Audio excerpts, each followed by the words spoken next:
Hello and welcome to Responsible Government Contracting, where we dispel misconceptions, bring understanding to the acquisitions process, and educate small businesses to engage responsibly in public sector business. Today we will replay a talk by Mr. Andy Bennett at the Veterans Entrepreneurship Training Symposium. The VET Symposium is an annual event hosted by the InLab at Hillsborough Community College.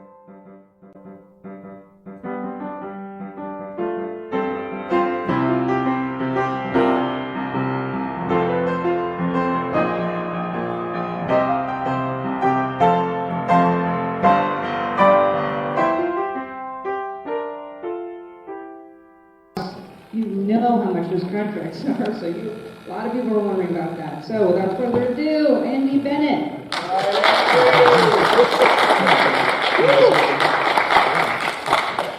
All right, so today we're going to talk about knowing them and knowing you. So my last deployment, I was Air Force, by the way. My last deployment was with JCSC and went overseas. I was troop commander for 20 troops. And proudest day of my life was when we got back, because I brought 20 troops back with me. So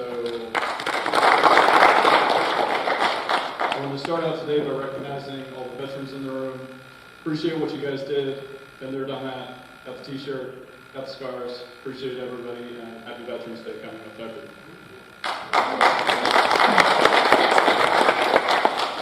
So we've had some motivational speakers, we've had CPAs, we've had legal, and I would recommend you take that kind of advice as some of those skill sets in the community and the team that helps you get to where you want to be, whatever your goals are, whatever your objectives are. Like I said, we're going to talk about know them and know you. Let's talk about know them first. In government contracting, there are customers, there are contracting officers, there are end users, there are a whole bunch of personalities out there. Knowing them means understanding what the Army person is speaking about versus what the Air Force person is speaking, and the language that Department of Education is using versus what the Department of Transportation is using. They're all saying the same thing. They're all using different terminology, different words, different semantics to ask for the same thing, whether they have tube socks or people socks. Is it your AFSC to an Air Force guy or your MOS to an Army guy? They're both asking the same question. As a business owner, it's your job to be able to translate and know what it is, know them. Know what it is that they're meaning behind the words that they're using. We do a workshop 3 times a month. I encourage you to join it because this is a very deep, very complicated subject. I can't possibly cover it in 10 minutes. Understanding things like NAICS codes, North American Industry Classification System, stuff like that, like Alfred spoke about earlier today. That's the tactics to implement the strategy. So the tactics of those things in this big, massive bureaucracy of the federal government is understanding how those words are translated into actual contracts, into actual buying things. So know them. The other part of knowing them is that end user. Who is that boots on the ground, as we like to say?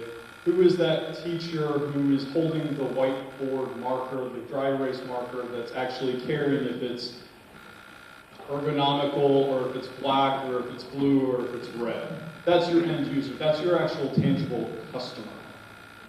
The other person in that buying process, because it's the government separation of authorizations, the contracting officer doesn't care if it's a blue marker or a black marker.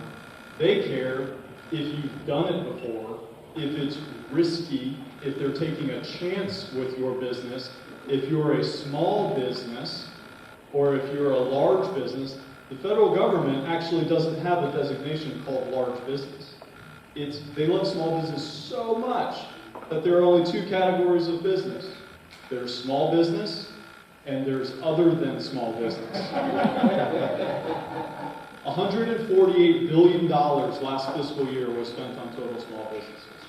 Tens of billions of dollars to each of those categories that fall under total small business. Veterans, service-disabled veteran-owned companies, veteran-owned small businesses. You all have categories that the government contracting officers, by law, must do business with you every single year. Know them. Knowing them means understanding not just if they want a black marker or a blue marker, or if they want a battleship or an aircraft carrier, or if they want their janitorial services provided once a week or once a month, or whatever the service is or the product is that you're providing. Know them. Know them that the contracting officer has requirements that they have to talk to.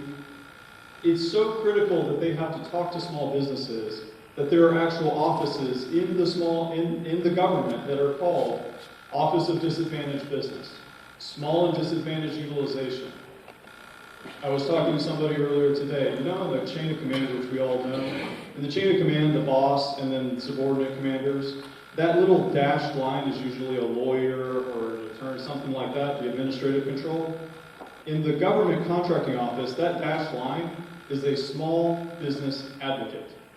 That small business advocate, there's some here, SBDC, Small Disadvantaged Business Center, PTACs, Procurement Technical Assistance Centers. They're free. They're free. That's a resource that you can go into as a small business owner and ask for help. We pay for them as taxpayers. Know them.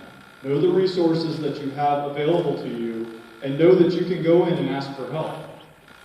Know them. I can't stress that enough. Those contracting officers love small businesses, and they have to do business with you. But also understand the time of year that you're talking to them. If you're calling a contracting officer at the end of the federal fiscal year, if you're calling a contracting officer for the first time on September 29th, they don't have time to have coffee with you. They're worried, they've probably closed their office in August or July. Get to know your contracting officers. They put their pants on one leg at a time, just like you do. They are human beings. Know them. Understand that you have to foster that relationship and develop that with them throughout the year. Make sure that they know that you're a small business. Make sure that they know the product or service that you provide. I'm going to pivot. Know you. Not going to get religious, but bear with me for a second. I was brought up, and my parents taught me how to pray. You put your hands together, and you pray for different things for each different finger. Usually the pinky is the one that reminds you to pray for yourself, to remember in whatever your faith or religion is, if any. You usually forget to talk about yourself, so you have to remember to do that every so often, self-care. Knowing yourself when you're talking in this government contracting world is so absolutely critical. Do you sell a product? Do you have a service? What is it that you do? Are you a veteran? Are you a minority? Are you a woman? Whatever it is that you have, that is something that you have. If you're in this auditorium, likely that you're some sort of veteran. You have value that you might not even know. I can't tell you how many times do we have to get poked and prodded? How many different appointments do we have to go to on the bag drag getting ready for a deployment? How many AARs did we have to go to after a redeployment? Understanding time management, understanding how to go to appointments, understanding how to do follow-up, understanding a chain of command, understanding the lexicon and the terminology that these guys use. Those are all values that are baseline for you that non-military, non-veterans don't get. And that's a barrier to entry to marketplace for them, that you have already gone through that basic training. You already understand that. Know you. I was talking with a gentleman earlier today. Andy, I hear this stuff about government contracting, it's great, how do I get into it? Well, you've got to wake up in the morning and, like the gentleman said earlier, you need to be willing to take on that chef's responsibility as they're cooking, as your chef doesn't show up. You need to be able to step into that role and be that restaurateur. If that doesn't excite you, then that's not the line of business that you need to be in. The thing that I talk to my clients about is small businesses, the contracting officers are not. Don't take this as an insult. You may have the greatest things in sliced bread, but they're not buying your stuff. They're buying you. As a small business owner, they're buying you. They can buy computers from Dell. Nothing against Dell, great company. But they don't know Mr. or Mrs. Dell. They're buying from a small business, they're buying from you. Develop that relationship, know what the value is that you have in that relationship, and know, just to wrap it up, you're dealing with different people in the government, but they all speak, they use different words, but they're all speaking the same language. It's not just one government, hundreds and hundreds of offices, hundreds and hundreds of customers. Understand the value that you bring to the table, whether that's the intangibles that you have or the qualifications that you might satisfy as a small business owner. And then speak their language, speak their semantics, speak their words, do your homework, understand what you bring to the table. Bring what you have as your product or service, bring that first, and then say, oh, by the way, I'm a certified veteran-owned small business. Their jaws will drop, and then they will sign contracts. Thank you very much.